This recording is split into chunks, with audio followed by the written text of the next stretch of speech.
I think it's gonna show us. Yeah. So we live and we'll start. We got 1 more minute. He said, all right. Yeah, it's already up and set. Let me double check my YouTube. Should be on. So, man, I say let's just let it flow then. Yeah.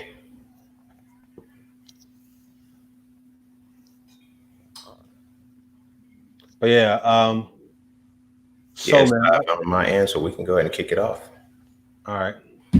But yeah, like the fact that like your book, man, like I like your book. I like the way you break down masculinity in the book. You know what I mean? Like Yeah. I like how the so frail, right? It's so frail. That's the book, right? Yeah. So I like how it helps you understand like how to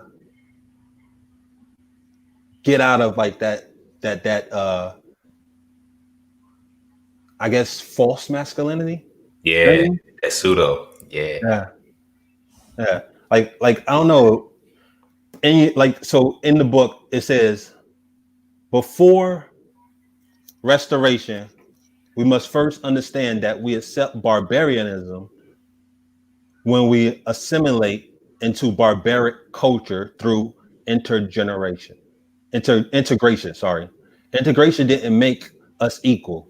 It makes us dark fleshed Europeans or simply African Americans. We have the body of an oppressed with the mind of and soul of the oppressor. Like, I mean, like understanding that just that simple part right there is like understanding a lot. You know what I mean?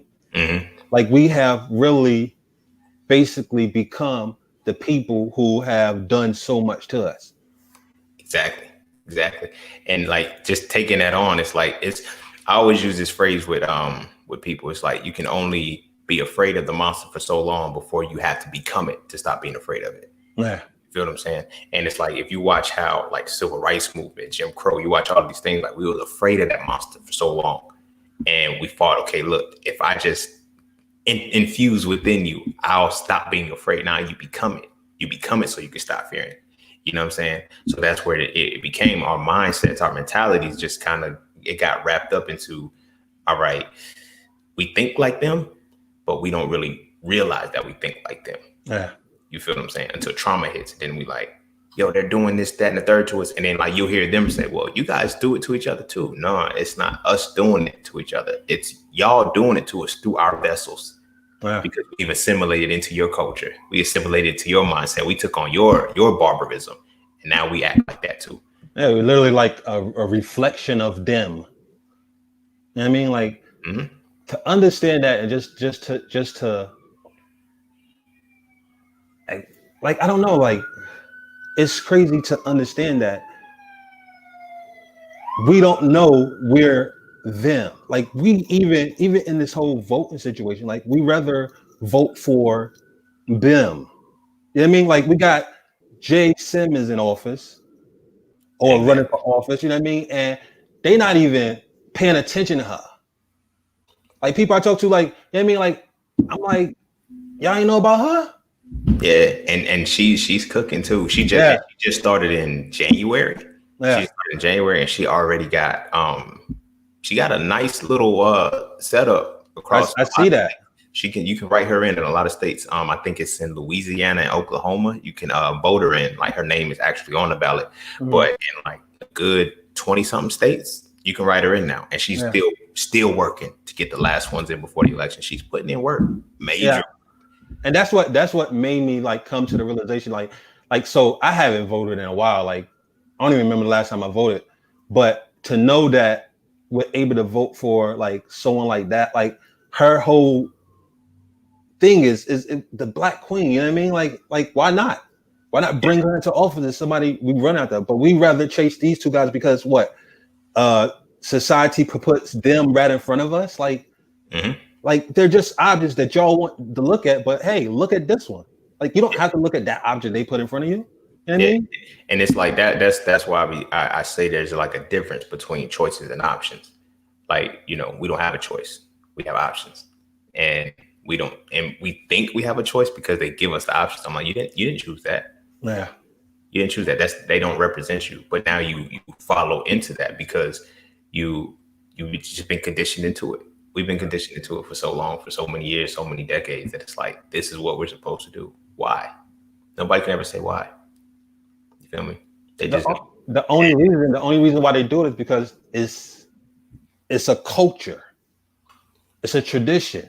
Mm-hmm. Like, but it's not our tradition. So why are we participating in someone else's traditions and somebody else's culture? Like, why are we not setting up ourselves, our own culture, our own like paradigm of things and world? You know, like, why do we settle for less if they're not giving us more? Like, you know what I mean?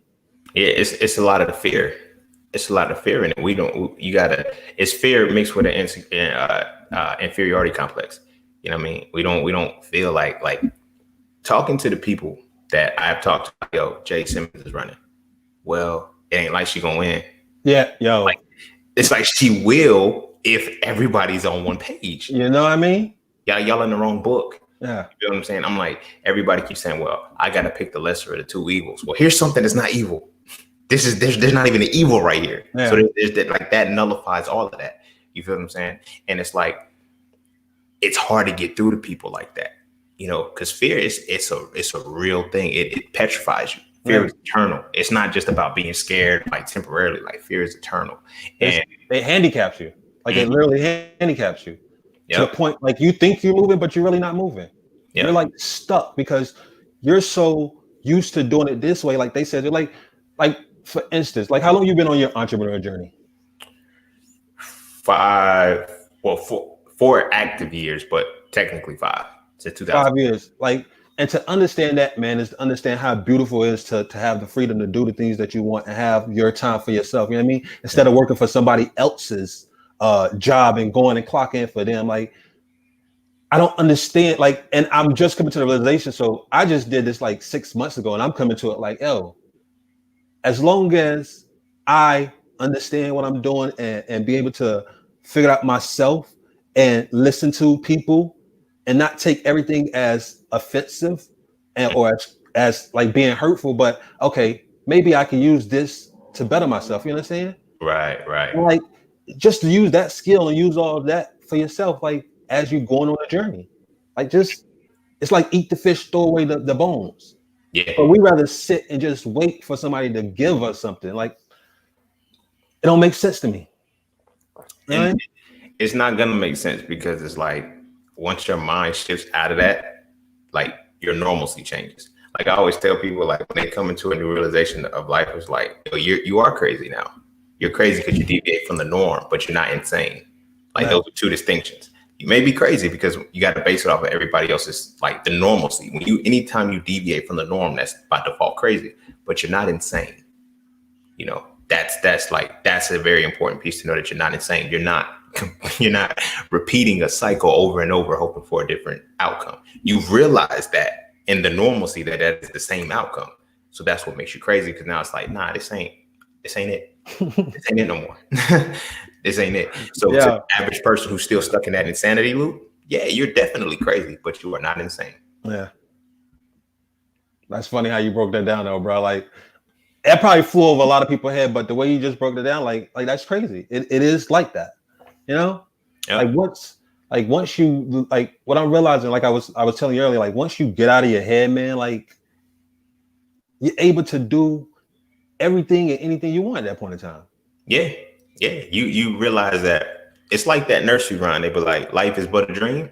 Yeah. You realize that, and you can dictate and create whatever you want for the dream. It's a lucid dream at that you're in active control over, you know? And I think that scares a lot of people, to know that I'm actively in control of this. Yeah. So now I have to be both accountable and responsible. If I can realize that I'm not in control of none of this, ain't nothing. It's none of this is me. It's like I can put it off on something or somebody. Yeah. But then once I internalize, this is really all my doing. All right. So now I can now dictate, all right, I need to go this way. I need to stop going this way. You know what I'm saying? I got to stop being insane.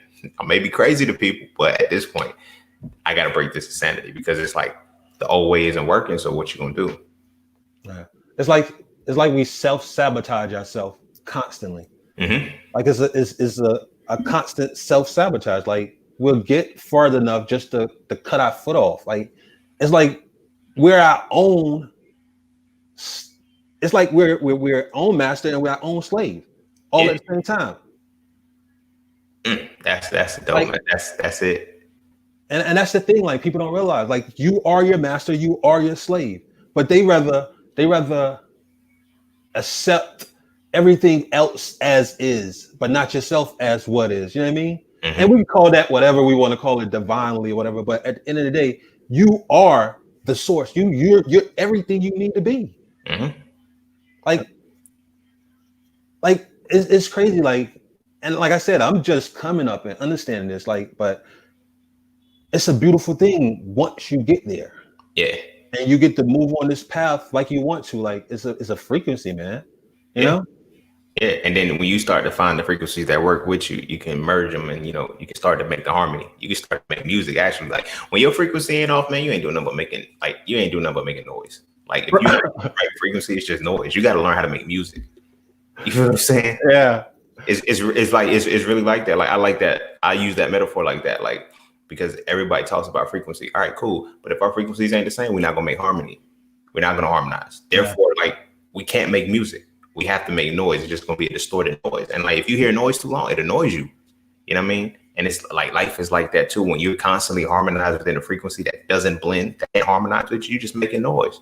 And your life is gonna be reflective of that. Yeah. That's real facts.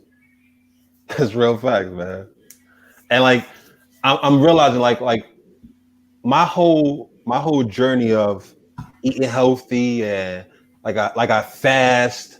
I even take cold showers to discipline myself. You know what I mean? Like I be wanting to work because the thing is, what I'm realizing is you just have to put like blockages on your mind to tell you, okay, I don't have to do it this way. Mm-hmm. I can do it a different way. Yeah. You know what I mean? And just keep going. It's about just keep going, man. Not stopping because you fell over a hurdle. Mm-hmm. Like keep going, keep pushing through. And that's the thing. Like fasting and disciplining yourself, it helps you do that to a certain extent. You know what I mean? Yeah. Like it controls it to a certain extent where okay, I could be still for a second. You know? Mm-hmm. Like and it's beautiful. Like people don't understand how good it is to eat healthy, like how the body works and how put in certain foods clogs up your body, man. It clogs up everything. Like the whole system is clogged up. It's like the toilet that's stopped up, you know? Yeah. That haven't been flushed. Like, and we don't understand that. Like you've been doing what? Plant-based for you said 5 years, right? Yeah. Yeah. So like how did you start understanding, like how did you transition to it? Because I know you was like I know you have a program that people can get, right? Mm-hmm. Yeah, the Hitting the Raw program. Yeah. Yeah. And people can like they can understand how to eat healthy in a more easier way. You know what I mean? So for me, like it was like this, like you know how the phrase goes, if you know better, you do better, right? Yeah. So just a quick etymology thing real quick. The word conscience means with, science means to know. So your conscience means with knowledge. So when you have a solid conscience, that means what nags at you is the knowledge you have behind it. So that correlates with if you know better, you do better. So when I was in med school, I'm learning about the body, I'm learning about all of these different things. And it was just like I couldn't stop hearing that nagging feeling. Now my conscience kicking in because I had the knowledge now. I was no longer ignorant to it. So I could no longer say, well, I don't know about this. Yeah. I don't know why this works. I don't know how this does this. I don't know how, like a clogged artery is based off of your cholesterol being too high. Your cholesterol come from you not eating the right oils, the right lipids in your body. The right lipids are you have like HDL, LDL, yeah, things like that. It's a whole science behind it. But like learning that, it's like, man, I can't even lie to myself. Like it's like, I can't even tell myself, yo, it's it's not good anymore because now you know better. Like when you know what causes the plaques in your body, which is like when the plaques hit your arteries or whatnot, you have the HDL, the high density lipoprotein now sticking to your arteries. So once that sticks to your arteries, that's what causes you to have those clogged arteries. So it's like what gives you that? And then it was just basic science principles of it, like knowing that, okay, for example, living in the South, you know that people cook with lard, butters, heavy things like that, right? Your body. And you from, hold on, because I'm born and raised in Fayetteville. So you from, like you went to school in Fayetteville, right? Yeah, I went to Fayetteville State. So it's understand like that environment, like you understand it where it's a very oppressed culture. You know what I mean? Yeah. It's a very oppressed culture, huh? It's the trap. It's like we can call it the hood, we can call it the trap, we can call it the ghetto, we can call it whatever we want. It still has the same principle behind it. Yeah. You know what I'm saying? So it's like it all has the same roots in it, you know. So we're all eating the same thing. So like you're eating things that have, like, let's say you got your clogged arteries or whatever the case may be. Like what clogs the arteries? The oils. Why do the oils clog the arteries? Because they sit at room temperatures. Naturally, their room temperatures are going to be above 98.6 degrees. You feel what I'm saying? Like when you're cooking in lard, butters, and all that stuff, they can naturally sit at a higher room temperature. So that means they have to melt in order to be in your body. You feel me? But we're cooking them in like 200 degrees. It takes like about 200 degrees in order for that stuff to liquefy. You feel what I'm saying? Right. Your body in 200 degrees, at 107, you'll die. You feel what I'm saying? So you have to put the oils in your body, because you still need the lipids. You have to put the oils in your body according to your body temperature. Like anything that's still going to be liquid at room temperature, it can flow through your body. You know what I'm saying? So you don't have to worry about it clogging your arteries. And that's where you get the difference between the HDL and the LDL, which is the high density lipoprotein and the low density lipoprotein. So piggybacking off of what we started with this, like, so my Hitting It Raw course, like that's what I go through that first, like before I even teach you how to do the spiritual side, because it's a whole spiritual component to it. A lot of us, the biggest piece that people always say is, I can't give up cheese. And they don't know why, because you're emotionally attached to cheese. Cheese has a good feeling for like we eat, like when you look at pizza is always associated. I put this in the book, but pizza is always associated with a good time. You have never seen a bad time when pizza was involved. Pizza, you got pizza at parties, parties, all in school. The Fridays at school, when you're elementary school, they give you the pizza. You're like, oh, it's pizza day. Yeah, you know what I'm saying? You get that feeling of euphoria. It gives you a positive feeling, so you create that attachment to it. So a lot of people think, oh, I'm just addicted to cheese. Nah, you're addicted to the feeling of cheese. Yeah, you feel what I'm saying? Like it's a lot that goes into it. But before I can get to the spiritual side, the mental and emotional side, I got to give you the actual science. So I break down the protein, the lipid, the carbohydrate, the nucleic acid, the vitamin, the mineral, and water. Like those are the 7 things your body needs on a regular basis, just on the ground level. Then you have to figure out where those things are found within nature, within, you know, the proper nutrition that you're supposed to get. Then from that side of the course, I go into the other side of the emotional side. So now you learn how to put it together, like doing food combining. Like there's a right way to eat right. People don't even know that. Like certain foods can't go together. Yeah. Foods aren't supposed to merge in your body, because your body it's like, I use this metaphor, right? When you go to work, right? And you know, your supervisor, whatever, gives you a certain job, and you're like, that's not in my job description. You know what I'm saying? So I'll get to it after I do my job. Yeah. Your body works the exact same way. You feel me? When you start eating, it's like, for example, starches and proteins can't be digested together. I'm learning that right now. Like that certain foods can't go together. You know what I mean? But we eat them together all the time. So your body's like, all right, bro, look, I'm only doing one. I'm only doing one. So whichever one I decide to go for, the other one's going to be stored. And, you know, it's going to be stored and digested later if it can. But we eat so much. Like how you were saying you fast on Thursdays, like that's good. Now your body's like, okay, now I can go back and get to that job that you told me to do. Yeah. That I wasn't going to do because it wasn't in my description. Yeah. I'm going to go back to that. So then I'm going to try to break it down, but we don't stop. We don't give our bodies time to actually do that. So then it stores in, you know, the large intestine and the colon and everything. And then that's when the toxins just keep recirculating back in the body. You feel me? So it's like, you got to know what those things are that you need. Because they always tell you, you need protein in your body. Why? What is the purpose of having protein in your body? Because you need what protein breaks down to, which is an amino acid. Your body naturally produces protein. Why don't they teach you that? But it can't produce protein if it doesn't have amino acids. But they're not gonna teach people that. Like you gotta. And the thing is, it's so out there, like it's there to people's access. You know what I mean? You know, and that's why I always tell people capitalism works because people are ignorant and lazy. I know it comes off like those two words have such a negative connotation to it, but that's how capitalism works. If you're not willing to learn, or if you're not willing to do, you're going to be capitalized on. It's that simple. You feel what I'm saying? Yeah. And that's what happens. So when you look at the healthcare system, nobody's willing to learn it because they think it's so complex. It's like, you know, and Yeah. they purposely designed it like that. All of the medical jargon is in Latin. It's done that way for a reason. Because you think it's a whole different complex thing. No, it's just another language. Like Latin is the foundational piece of the three major languages that are, you know, out now. English, French, Spanish. They all derive from Latin. You feel what I'm saying? But Latin, because it's the parent language or whatnot, they merged that with the medical system. So when you see these words, like, how do I remember them? Same way you learn English, same way you learn anything. You learn the roots, you learn the prefix, and you learn the suffix, and you learn what this word means. You know, so a lot of these things, people think they're real complex, and they're not. You know what I'm saying? They're really not. You just have to learn what they're associated to. Yeah. Like we make it harder than what it needs to be. You know what I mean? Like it could be so simple if we just basically follow the. Okay, I don't want to say rules. Like you follow the. What's the word I want to use? Just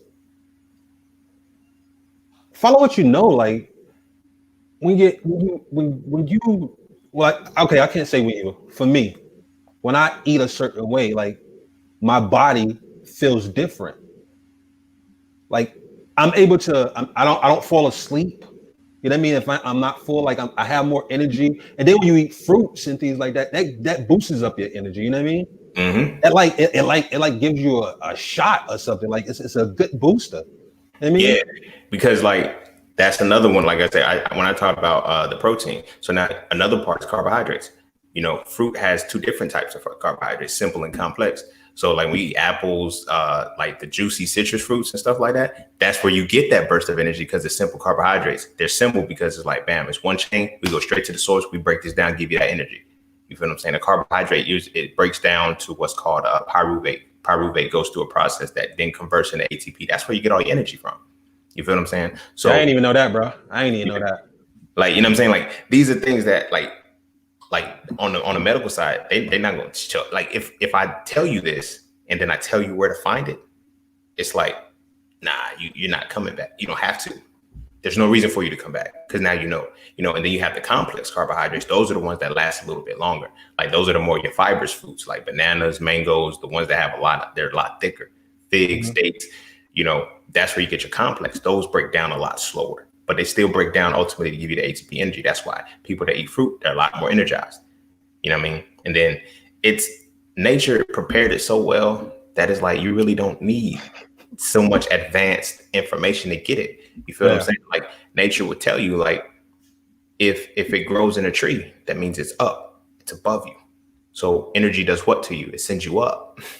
So you're gonna get your energizers from the trees, carbohydrates, simple and complex, depending on whether it's fibrous or whether it's just a juicy fruit. You feel what I'm saying? And then vegetables, where do they grow? On the ground. The minerals, what? Mineral, the root word of mineral, mine. It's the ground. It's telling you, all right, this is where you're gonna get your minerals from. You feel what I'm saying? So that's what's gonna ground you. That's what's gonna stabilize you. You know what I mean?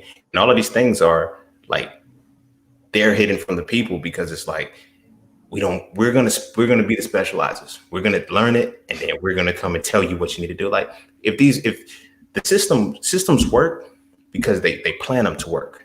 Yeah. You know what I'm saying? Anything I've learned, anything in America that has system attached to it, it's going to work. You can't break it. Like there's no way you can fix it. Like when they say, the judicial system is broken. No, it's not. It works the way it's supposed to. Yes. The healthcare system is broken. No, it's not. It works the way it's supposed to. That's what the system is. You feel what I'm saying? So the healthcare system is just the same way. You know what I mean? Like I be laughing at people taking advice from Dr. Oz. He's a heart doctor. He don't get paid if your heart works. Yeah. And that's the thing, like, man, I'm learning, like, even for like for doctors, like I know I have read somewhere or listened to somebody, but they were saying that like how doctors get paid to give like my fault. You good. Give get paid to give C-sections. You know what I mean? Mhm. Like so you get paid to cut somebody open, but you don't get paid to have a natural birth. You understand? Right. Right. And you don't understand that like they're just doing stuff that's gonna feed their system. You know Yeah. what I mean? Like we don't feed our own system. Like Right. like you were saying, like the fruits and vegetables and how you broke it down, like that food, it gives you all of that. Yeah. You don't need nothing else. You just got to You know don't- how to eat it. yeah. Like you don't need nothing else. Like that will keep you living. Mhm. That will keep you alive and to live longer. Like I've seen it where, bro, like my uncle, man, like he he had like some like uh diabetes, you know. So him having that and him starting to eat healthy was able for him to cure himself from that, where he don't have to do that no more. You know what I mean? Like just to understand that like the food that I put in my body is what's giving me the sickness. You know what I mean? And that's the beautiful thing about it. That's the beautiful thing about understanding like how things work, man. Like Yeah. it's beautiful. Yeah. It's either gonna give you. It's like what you consume, like in all facets, mentally, physically, and spiritually. What you consume is gonna either lead you to illness or wellness. Yeah. It's simple as that. And you know, as long as they give you the system, like they give you a whole food guide pyramid, it don't work. Like, Yo, that is true, man. The like come whole on. pyramid. The It's, whole it, pyramid. yeah, it's trash. It's Yeah, trash. they need to throw that whole thing away though, like for real. Yeah, it's like they get you hooked on these things. They put the additives in it. They put all this stuff in it so you can be hooked on it. You know, and like I said, it's a system. It's a system, It man. is, man. Like, once you go to the other side of the system and you see it, you're like, oh man, like that's how you break it. A lot of people, you know, they talk, okay, I want to go to the system so I can, you know, you can't fix what they say, you can't change the system from the outside. You got to go in. All right. But when you go in, are you in tune enough to know how the system even function? Otherwise, you're just gonna be a pawn on the chessboard. Yeah. You feel what I'm saying? Because you're gonna have at some point, if your mission, you know, I hope this nobody takes this the wrong way, but if your mission is to change the system, at some point you're gonna get out, whether you're in it or not. Like when you're in it thinking you're gonna change it, you're gonna realize you can't, and you got to get out because you're like, yo, this is no good. This has no fruit in it. It serves no purpose. You feel what I'm saying? So those things have to be understood. And it's like because they try to put it out of reach and they make it so complex. Like being somebody who was in the space with doctors and stuff when we were in the learning phase, it's like, bro, y'all really ain't that smart. Like you feel me? But we see the white coat and we think doctor, they really ain't up there like that. Like you feel what I'm saying? Like, and you know, they get paid off the pharmaceutical companies, like they work for that. So it's like whenever you go to the doctor, and I seen this when I was in med school, like the first time I did like a little we had like a session where the person is going over the symptoms, what's wrong with them, and you have to, you know, see what's wrong and what you can do to fix them, right? So me, I've been holistic all my life. Like I grew up as a kid. If I got a headache, my mom said take a nap. I took a nap and I was good. You feel me? Like, so it's like they're like, yo, he's stressed or whatever the case may be. They're like, yo, prescribe him a medicine. I said, I don't even know what's wrong with him yet. Yeah. I'm not gonna prescribe him a medicine for. So then I started to see the game, and then I was realizing like, yo, you can pass in med school with a low grade. Like when I say low, I mean low. Like an A in med school is like from 100% to an 85. A B is like an 84 down to a 70 something. So I'm like, so wait a minute. You can get a C in med school, and that's equivalent to what will be an F in any other level of academia. You feel what I'm saying? So it's like I started wondering, like, you know, if you go to the doctor, if you go to the hospital, and they tell you, okay, we recommend this medicine. Ask them what their grade was in pharmacology. Ask them how well they know pharmacology, because pharmacology is the understanding of drugs. Yeah. You feel me? If they didn't even pass the pharmacology module, why would you let them prescribe you a, you know what I mean? And it's prescribe a drug, and we don't think to ask those questions because we don't feel like we can. We assume every doctor graduated at the top of their class. Just because you're a doctor, we feel like, oh, you smart. Nah, they're just disciplined in what they do. Yeah. You don't necessarily have to be smart. You have to be able to pass the test. And them tests are long, bro. I ain't even gonna lie. Them, you know, it's like 4 hours long. Like, this is 4 hours straight. Like you sitting in the joint, 4 hours straight at the computer. You feel me? And you got, it's like, man, after like the first 40 questions, you burnt out already. The thing is to see who can mentally sustain themselves in that. You're not really thinking, but who can continue to have the ability to remember something that long, as opposed to knowing it and applying it. It's a whole different game, man. It's a whole different game. Yeah. That's crazy. Like just seeing that, and how you seeing like the whole system. I mean, like, and how it works. Like everything is all together. You know what I mean? Like all of it is all together. Like, and once we learn like all of it all together, the whole system that we're contained in it's all about us basically like knowing what to do, and we know what to do, but we choose not to do what we know what to do. Like, yeah, because they made everything so convenient for us. We're in a microwave society. If it ain't, you know, that's why like you can't. It's hard to convince people to say, okay, start taking herbs, or work out. You know what I'm saying? I can go get surgery, bro. I ain't got to work out. What you talking about? I don't have to eat right. I don't have to do this. I just go get surgery, get it cut out. Yeah, you feel me? I know people that have had the gastric, thing where they have some of their stomach sucked out. And then it's like, how did I still gain weight? Because your habit didn't change. What led you to actually needing that gastric pump is the reason why you got to get another one. Yeah. You feel me? And now, if you would have just went through the process, had the patience, and lost the weight naturally and stuff, you wouldn't have to worry about going back, because now your body is acclimated to it. But now it's a shock treatment for your body. You know what I'm saying? I'm gonna get this sucked out. So because we're in such a microwave society, everything's quick. You feel me? Herbs take time to heal you. They take time to work. You feel what I'm saying? But everybody like, I take this pill, it shut down this receptor and everything. I don't even feel it. But it doesn't take the problem away. It just addresses the symptom. Just soothes us over for a second. Yeah. That's what like that don't make sense though. No. Like, it doesn't make sense. Like, and that's the thing, like, it doesn't make sense, but we follow it. Like, our culture follows that. We follow a broken system that's never gonna work, but we still want to follow that system. Because it's all we know. It's all we know. When this like, if it's something that like you've known all your life, no matter, even if it's cognitive dissonance, even if you're presented with something that's totally different, if that's all you knew and you don't have anything else to replace it with, you're gonna still go back to what's normal. Even if you know that it's bad for you, like, I don't have anything else to replace it with. Like, when it comes to like spirituality, and people like, that's why I always convince people, I always tell people, don't try to convince somebody to just leave their religion without giving them something, because they need that. They needed that for however long they had it. You have to give them something to sustain them after that.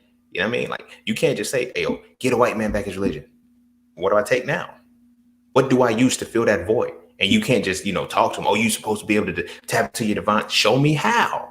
Yeah. You got to show me how to do what you're trying to get me to take away from, because otherwise I can't leave it alone. You can give me all of the information to show me that, this might not be for us, but you're not giving me what is for us. You're not telling me what I can do or the steps to necessarily take it. Point out the problem, but never bringing a solution to it. Exactly. Like, that's like, nobody wants to hear about their problems, especially we're in a state where we're always in a miserable mindset. Yeah. Nobody wants to hear the problems all the time. We know the problems. What's the solution? If you ain't got a solution for you, I can't rock with it. I'm gonna go back to what has been solving my problems, even if it hasn't been really solving my problems. Even if I'm just under the premise that it's solving my problems, I'm gonna go back to that, because like, it worked. It got me here. You feel me? I'm still alive. My heart's still beating. I'm still breathing. So that's what's normal. That's what's good for me. That's what I'm gonna work with. You're not giving me nothing to change this dynamic. You know what I mean? Yeah. Yeah, that's it's that simple. Like, it's not that hard, man. But we make it harder than what it needs to be in every facet in our life. Mm-hmm. I mean, like, and that like I don't know. How did you get into like the whole healing yourself process? You know what I mean? Like, how did you get into that? Like, what started you? Like, did you get therapy? What was the road that you took to start healing yourself, to understand, The road for me was it was after heartbreak. As men, our only thing is just to get over it. Yeah. It's like, yo, go get with some other girls or whatnot. I'm like, yo, I can't just get with some more girls, bro. I'm hurt. Like, I'm really hurt. You know what I mean? But I didn't know how to deal with it. So I decided to pull back within myself and actually just sit with what I was dealing with. You know what I mean? Because it was hard to try to go to therapy, because it's like, man, I shouldn't have been heartbroken. I shouldn't have been heartbroken, man. Like, I shouldn't have got that far. Like, that plays in your mind. Right. So it was just when I started to see how numb I was in life, like, I stopped feeling. Like, I wasn't feeling anymore. Like, and that became problematic. Like, when you stop feeling, like, people don't understand, like, when you love something and you get your heart breaking, you don't, it's not just that person. It's everything that you ever loved.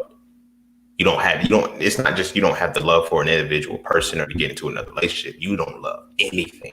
And I loved a lot of stuff. You feel me? I love writing. I love making music. I love doing I stopped doing all of that. And I was like, dang, is love really associated? Like, did I have love associated to all of those things? And then now I tie it to that person. When they damaged it, I didn't want love at all in any dynamic of my life.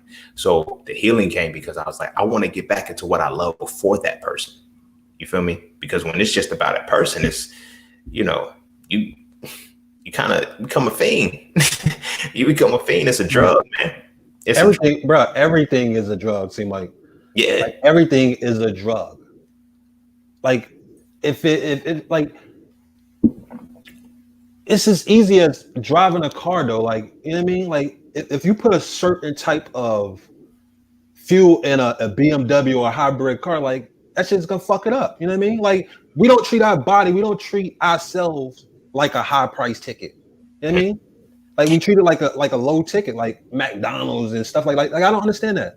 Then we say stuff like, oh, eating healthy is too expensive. Mm-hmm. Like, what sense does that make? Well, you got to think about it like this, though, too. A lot of us have a mentality that we can't take our bodies with us. I mean, we can't, but we don't. So we don't have that value in it. You don't have the value in your body when you feel like, well, I can't take it with me. When I die, it's just a shell. When you internalize that your body is just a shell, you don't value it. Like, you don't decide, okay, I should do this with it. Yeah. Anyway, like, you know how many people say that on a regular basis? Like, well, I'm gonna die. We all gonna die anyway. It's like, you can't get through that mentality. Like, when somebody has that mindset, you're not gonna get through them. You're not gonna get through to them to even try to make a change, because they have to see that their body is more than that. You feel me? It's like, yo, this is the very thing that's been housing you since you came out the womb. You feel me? It's like, how much longer do you want it to house you? Because we have this disconnect between the soul and the body. You feel me? Like, the soul is some separate entity. They're all one. The mind, the body, and the soul is one synergy that works together. Real facts. Go ahead. You feel what I'm saying? But once we separate, I'm like, yo, I'm a soul in a body. You know, no matter whether you say I'm a body that's having a soul, or I'm a soul that's having this physical, no, it's the same. Your soul, your body, and your mind are all the same thing. Your soul is your will, your mind is your thought, your body is your action. They have to work together. You feel what I'm saying? You can't have a strong soul and be strong-minded with a weak body. You feel what I'm saying? Because each one of these things, these vehicles, they all work together. You know what I mean? But until we can stop seeing the separation between the two and see them all as one, we'll always look at the body the same way. It's just something that's disposable, you know? But figure out, but we say that, but at the same time, we so care about our looks. You know, yeah, that's the ironic part of it, right? The aesthetic appeal, like the outer shell. Yeah, like, I'm not understanding. Like, we rather look good, but we be broken down in the inside. You know what I mean? Like, I see sick people with nice clothes and expensive shoes on. Like, what does that do for you? Mm-hmm. You know what I mean? Like, that doesn't do nothing for you, period. You know what I mean? Not saying that if you can afford those things, have those things. Like, if you can afford them, cool. But don't do it just to look good for people. Mm-hmm. To keep up an image. Like, there's no point in that. Like, who are you keeping up an image for? The world? Who are you? You know what I mean? And I think that comes in because it's like, when you really look at it, like, a lot of us, especially in our culture, we're raised that, you know, children are seen. When you never break the mentality from going from a child to an adult, if you always internalize that children are seen, and you realize that you have to be seen not her, you're seen. You feel what I'm saying? Everything you do is about being seen. Bro, that's About your image. real, bro. Like that's real. Like It's a lot of stuff we program for that we don't even remember when we got programmed for it. Yeah. That's funny, man. Like we do that often. We often do it. Like we show off how they look all the time as a baby, but we don't project the mind skills that they have, Like we don't even focus on that. We're so focused on them dressing them up to make them look pretty that we don't even focus on building up their mind they don't have to need somebody else to have them or tell them that they're beautiful. I know this for myself, you know what I mean? Yeah. Like I don't know. Like it's this thing of a constant abuse towards yourself. Yeah. It's a part of the program because like if you navigate through the world like that and you don't have like, if you understand the chakras, right? Your third chakra, which is your solar plexus, that's your personal.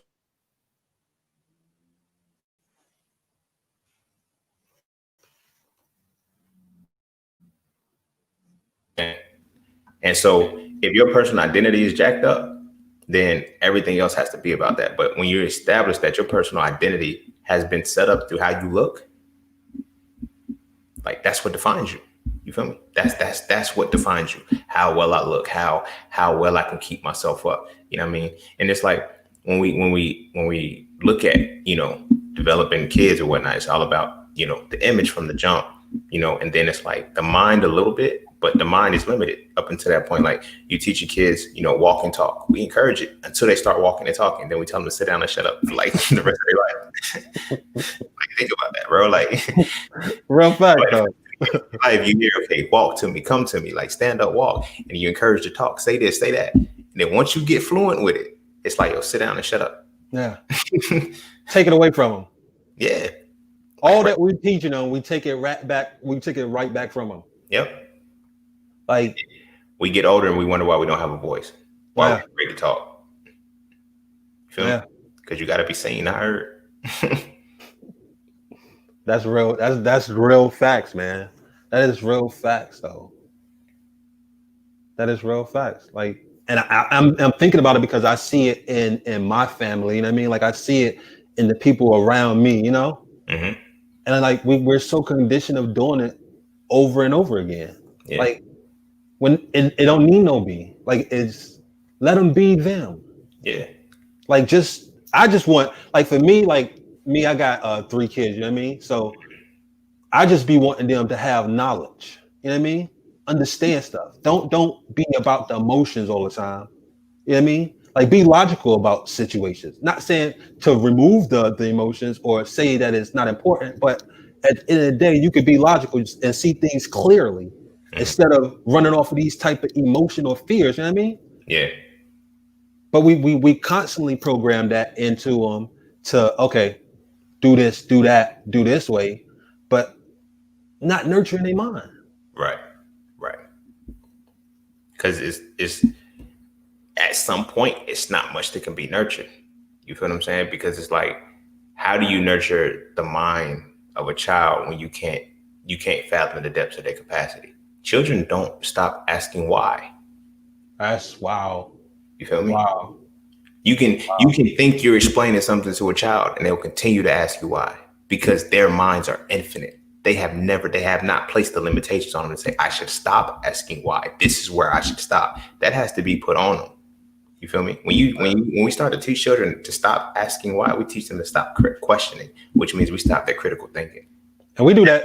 And the crazy thing is we do that starting in religion. Like we don't question the why. Like we stop questioning the why on things. Yeah.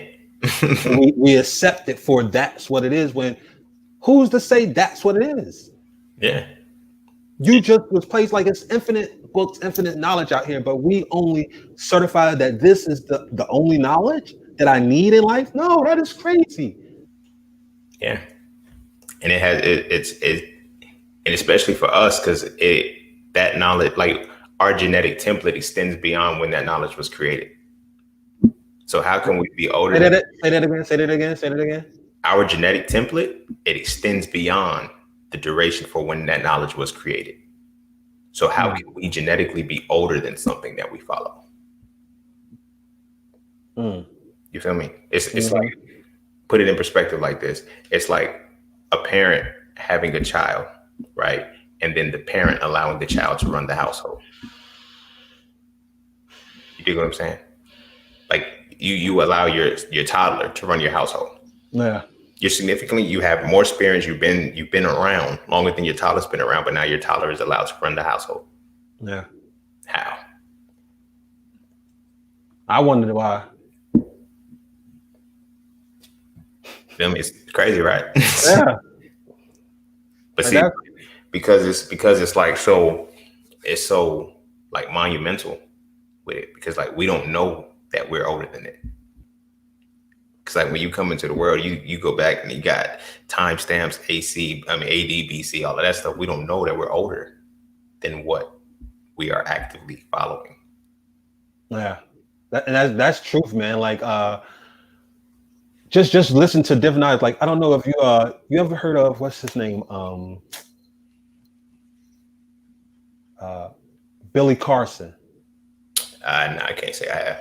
Yeah, he talks about like just the ancient times and the old spiritual things that we did. Like he give this breadth of knowledge about like things existing beyond. You know what I mean? Like understanding that the mind is further than what we simplify it to be. Like it's much more mass, but we only put it in a container. You know, like that's like he breaks down so many different things to show that like it's so much out there in the world, but we don't even really know. Right. And that's what the problem is. You feel me? Because we don't choose to explore it.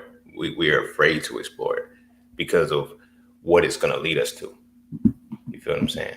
I had to get my lighting right because my other one died. Yeah. We choose not to explore it because we can't. We're afraid to. And then our stuff is erased. You feel me? It's erased. So we got to take what we can get. And what we can get is that. But it's not erased though. It's not, but it's to find it. It changes reality, yo. Yeah, it does. If you, like I said, when you get to a point where you find this information, and then you like, I can't, like, I got to do something with it, but I don't know what to replace it with now. You got to go back into it and just say, well, I learned it, so and then it goes back to what we was talking about earlier about how it's stored in that part behind the wall. You feel what I'm saying? It's like, all right, I'm gonna put this behind the wall. I got it. I can't, I can't not know it. But now I just got to put it behind the wall because it's like I can't do nothing with it. Yeah. I can't. It's like we was talking about the medulla oblongata earlier, like the brain and how the brain works. You know what I mean? Like the science behind it, like the medulla oblongata, like, and it's funny because you would say that word when you was a kid, it'd be joking around, but it was a real word that meant something. Yeah. And you know what I mean? Like it triggers your mind, like it makes your mind think or separates, okay, what is fear or what is not, you know what I mean? Yeah. Like you was explaining earlier about how we have so many different parts in the mind. Like give some of that again, because I don't remember, like, you know what I go? Yeah, so like the mind is divided into the three parts. You have the subconscious, we have the conscious, subconscious, and unconscious mind. A lot of people think it's just divided into the subconscious and conscious, but then you have the unconscious mind. The unconscious mind is the deeper recesses of the mind. That is where things are stored that make us act without thinking. Like, so the things that you like, a lot of the traumas that we have, a lot of the deep-seated stuff is stored in your unconscious mind. It just makes you respond. You don't even have to think about doing it. You know what I'm saying? Yeah. Just the subconscious mind has a note where you can tap into, but the unconscious mind is a lot deeper than that. Like those things you have no control over. You feel me? For the most part, you can reprogram your unconscious mind. Don't get me wrong, but those three aspects of the mind, they dictate how you're going to maneuver. Your conscious mind, yeah, you can, depending on what knowledge and what information you learn about, you can maneuver that way. Your subconscious mind is more so the things that can put you on autopilot, but your unconscious mind are the things that make you unknowingly act. The little quirks, the little twitches, the little things that you do that people that you can't even define, and like, I don't know why I do this. Yeah. You know what I'm saying? That's where that unconscious mind sits in, and that's where a lot of times it's trauma. You know, like I was just doing a podcast on euphoric bonds because I was like, yo, we have a lot of trauma bonds, but how many euphoric moments do we have? You feel what I'm saying? Those are stored in the unconscious mind too. Those things, like, you ever been in a situation where you just chilling and then randomly you start smiling? That was an unconscious thought. You don't even know why. You just like it just came to you. Right. And then after you started smiling, then the thought came as to what it was. But you smiled first, and then you thought about that. And then somebody's like, yo, why are you smiling? Nothing, man. It's something I just thought about. Right. Because your unconscious mind had already stored that. You feel what I'm saying? But the thing is, we have a lot of good times. We just rather choose to think about the bad times. Because they're easier to relate to. The bad times are easier to relate to. You feel me? Because when you have people that are in the collective, like misery loves company. Yeah. You never heard that from a positive perspective. Happiness loves company. No. Yeah. Because like misery is going to show up. It's like you can't get too happy because then it's like, now you're happier than me. Yeah. But we can be in a situation with people that are more miserable than us. Weird. Yeah. It's like the saying, you can't have your cake and eat it too. Right. Like, why the hell not? Yeah, it's cake. Like, and to understand that is to understand that, okay, as long as you do certain things that you need to do, you can have your cake and eat it too. Like baking a cake, it's a process. Mm-hmm. You put the ingredients, you mix it up, you do all this, then you bake it, then it becomes the whole thing. You know what I mean? Mm-hmm. Same way with you. Yeah. It's a process, just like the cake. But we want to take shortcuts or ignore the process or do whatever and expect to get what we want at the end. Mm-hmm. Like, that's impossible to do. You can't skip and not know things and then think you're gonna just get straight to the end. Like we want to do things so quickly, like here today, and then tomorrow we already there. Yeah, it's the microwave society, bro. Yeah. Like, I don't know. Like, it's funny how that works, though. It's funny how it works. But it's so much out here, man. Like, just with the internet, man, like, and with social media, there's so much knowledge out here. Like, if we're willing to jump into it, you know what I mean? Like, and support our own at the same time. Yeah. You know what I mean? Like, our own people be having this knowledge, but we rather say that, oh, they don't really have that or they don't have this. You know what I mean? Yeah. So we rather support somebody else. Like, if we were to support them and go straight to them, like, we can build up that. But we always choose to go to, okay, I want to go this because of the name of it or because of everybody else got it. Like, you know what I mean? You don't have to do it because everybody else do it. Do it because that's what you want to do, you know? Right. Like, that's the whole part. Like, doing what you want to do, what makes you happy, and remembering that happy time, not dwelling on the bad times that happen. You know what I mean? Mm-hmm. Like, and like we were saying, like, it's that fear that fear just repeating in our mind, like, constantly. Like you said, it's a paranoia, man. Like, it's crazy. Yeah, it's ingrained in you, man. It's almost permanent. It's a lot you gotta uncover to even get to the root of that, to know that it's fear. Because a lot of people don't even know that it's fear. Because a lot of times we're not scared of the stuff that we fear. And that's a paradox in its own, because we have equated being scared to being fearful, but it's not. You know what I mean? Fear comes from the lack of understanding something. You can fear something and not be scared of it. Yeah. In shape or form. And a lot of the things that, we're not scared of, we fear. And we don't know that we can't fear because of the association that's with it. You feel what I'm saying? Yeah. So it's a lot to overcome, man. Yeah. When you think about it, it's a hurdle, though. It's a hurdle that they set up for us, but like, there's people who have it, though, like, have the knowledge, you know what I mean? Like you have the knowledge, like, you have courses, you have things like that we can support each other. You know what I mean? You can make money and we all support each other. Like, if the money is infinite, like, when you think about it to a certain extent, Mm-hmm. like, it's there if we all just support each other and work with each other. But we still against each other so many of the times. You know what I mean? Especially in our neighborhoods, we're against the people, and the people in our very home sometimes we're against. You know what I mean? Yeah. Because it's like success is kind of a tricky thing, because when it's almost like how people say, okay, well, strangers on social media will support you before your family or whatever the case may be. But you got to think about that from the other side. You know, it shines a light to them. Like, you feel what I'm saying? It's one thing, like random strangers, they didn't come from where I came from. Yeah. They haven't been through the things that I've been through. But my homies, my close homies that we like, it shines a light to them. Like, bruh, how'd you do it? And I didn't. Why did you do it? And I did. Like, what was the hindering point? So we got to look at that too.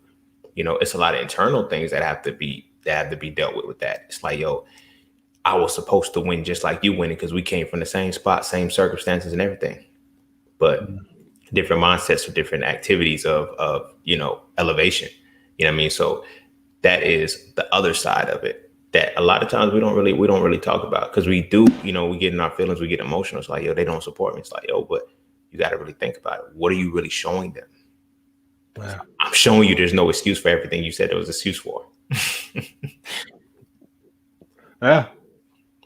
That's real talk, man. It's basically getting out of your own way, though.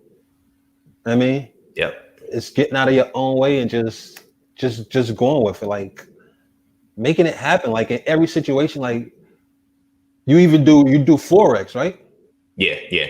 Forex. I do Forex. I do stocks, and I do ETFs and options too, but mainly Forex. That's my main thing. And how did you get into that? Like how did you get into that, learning that? So I started off investing, and like, you feel me? Like when investing, I was like, man, Forex can't be much different than this because it's all charts. It's very different. Don't get me wrong. It's very different, but it's like, in learning it, Forex is faster because I'm able to see, you know, one thing that I learned, like when I first started this, everybody was like, yo, money ain't real. It's an illusion, blah, blah, blah. And I'm like, it may be an illusion, but while everybody's believing in it, it works. You feel me? So Forex shows you like how money is moving, like what money is doing. And it's not just money as a dollar, it's an energy. So you can see the energy of money when you're studying Forex, because now you have buys and sells. You can go with the market, you can go against the market, and you can make money either way. So you see that it's a fluid movement of energy.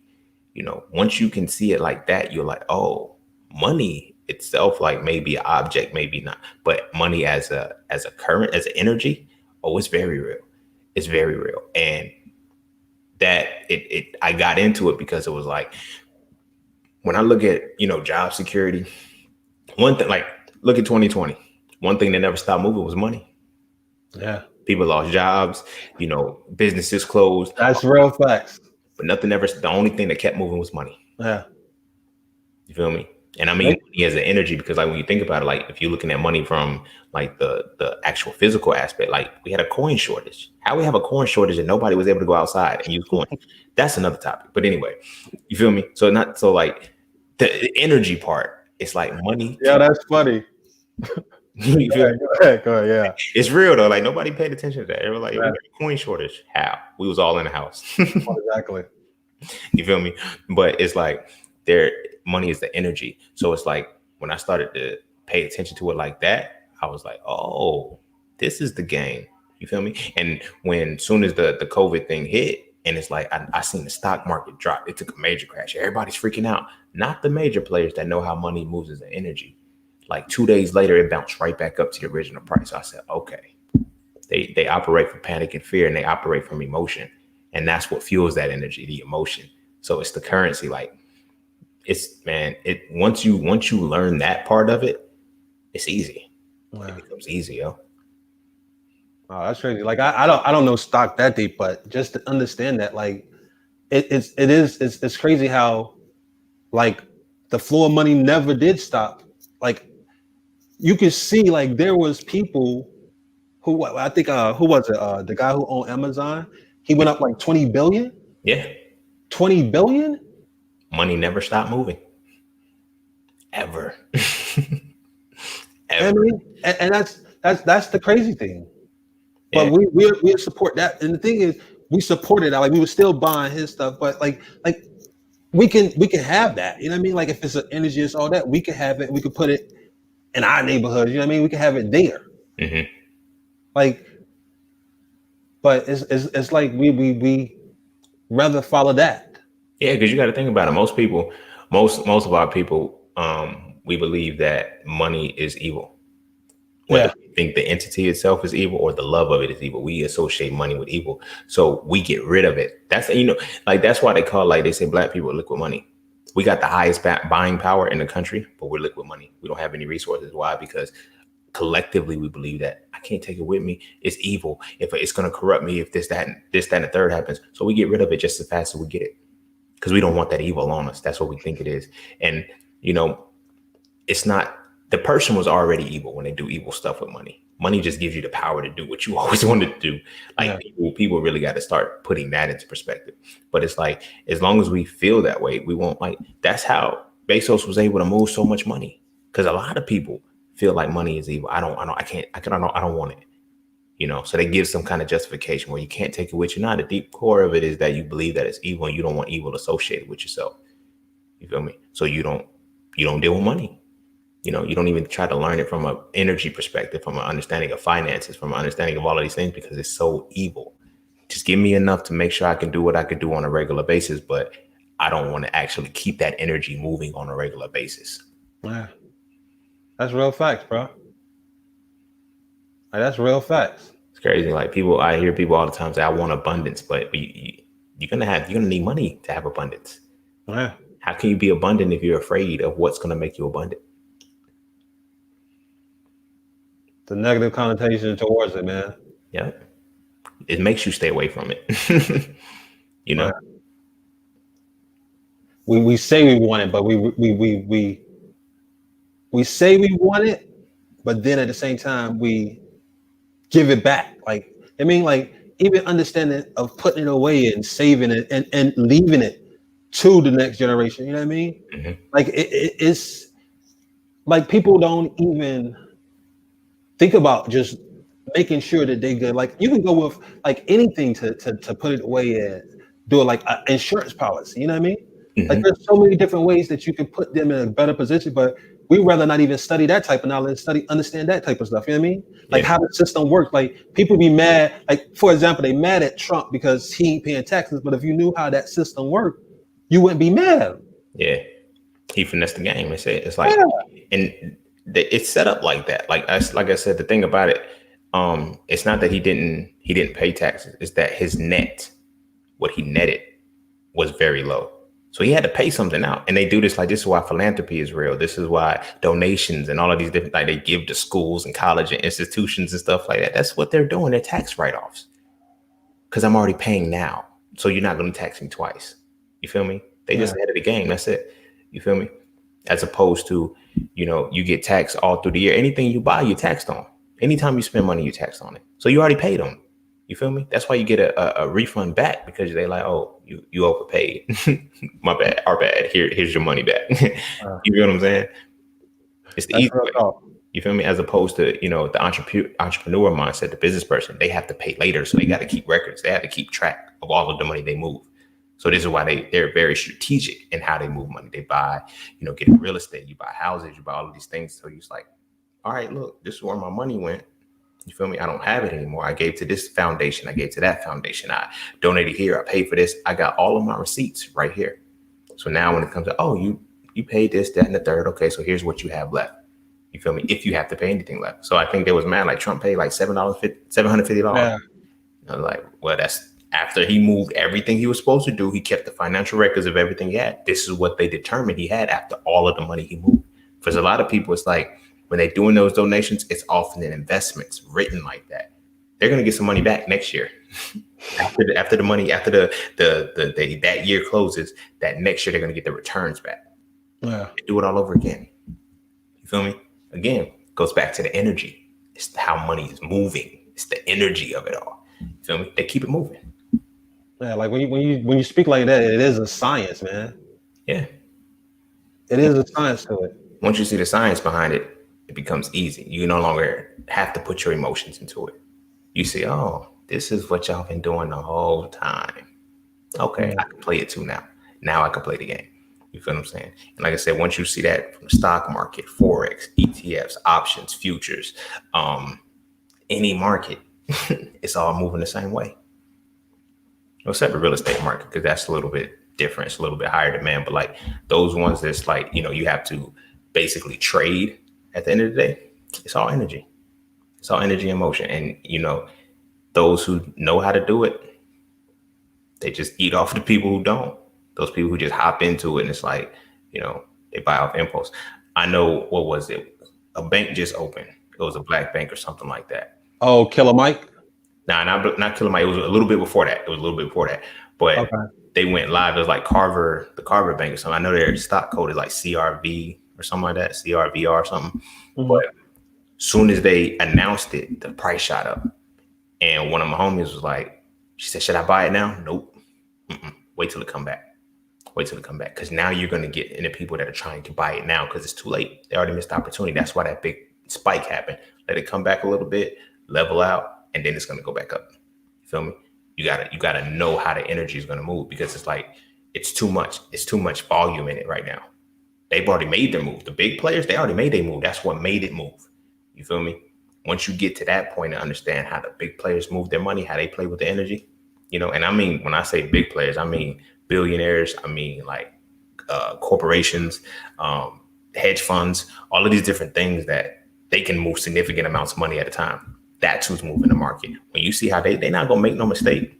When you see how they move, you see, oh, this is energy. And now I'm going to play off the emotions of the people. So we're going to buy it, send the price up. But that's really not the price that we want. We're going to let everybody get emotional. You feel me? Let the price start dropping. They're going to start buying real quick. It's like, I'm going to miss out. That joint's going to come all the way back down to where the big players want to get back in. When they come back down to them, that's when you get in. You take their order. You take the order with them and move up with it. And you teach that. Mm-hmm. That's in my Master in the Market course. So it's specialized for Forex, but it's catered to everything. Cause see, Forex is the hardest thing. I mean, I don't want to come up arrogant and say like, but learning Forex, if you can master Forex, the rest of them are cake. Because the reason why Forex is so much more difficult because stocks, all these things are based off of one currency. You feel what I'm saying? Like in the stock market, it's say Twitter versus the dollar. It's Apple versus the dollar. It's Amazon versus the dollar. The dollar is the only currency. But when you're on Forex, it's currency versus currency. Yeah. You have the US dollar versus the Japanese yen. If they're both strong at the same time, they're going to range out.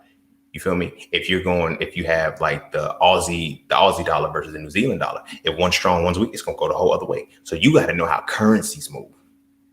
Like the whole currency of that country. You feel what I'm saying? You got to know what that is doing. So I teach that to be understood.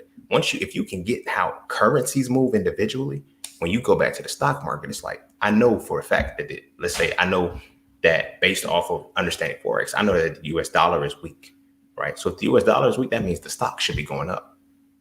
You feel what I'm saying? No, the stock should be going down. No, I said it right. If the US dollar is weak, the stock should be going up.